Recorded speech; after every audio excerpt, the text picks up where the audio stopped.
ইমান দিন নাই অহা। এতিয়ালৈ নাই অহা। আজি কেনেকুৱা স্কুল বন্ধ নি আকৌ? ধেত পাগল নহয়।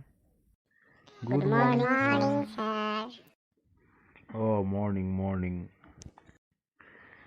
বাৰু লহাত কোৱাচোন তোমালোকৰ খবৰ কি? একদম মজা ভাল ছাৰ। খবৰ। ঠিক আছে বাৰু, আজি তেনে ক্লাছ আৰম্ভ কৰোঁ ন? হয় ছাৰ, চিয়'ৰ কৰিব পাৰে। আজি তোমালোকক এটা প্ৰশ্নকে সোধা হওক নহয় জানো? সেয়া ছাৰ, টান প্ৰশ্ন নুসুধিব কিন্তু। নাই নুসুধো। ঠিক আছে ছাৰ তেন্তে। সুধিব পাৰা ছাৰ।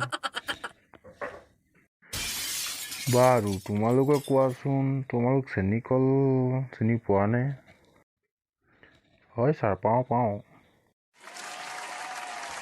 চাবাছ, very good. বাৰু ৰোমেন, তুমিয়ে কোৱাচোন প্ৰথমে। হয় ছাৰ, কওকচোন। বাৰু কোৱাচোন, চেনিকল ক'ত আছে? ছাৰ, সেইটো নাজানিনে বাৰু মই। বাৰু জানা যদি কোৱাচোন। আমাৰ ঘৰৰ পাছফালে আছে ছাৰ। চুপ পাগল চুপ, মূৰ্খ। তোক মই সেইটো সোধা নাই নহয়।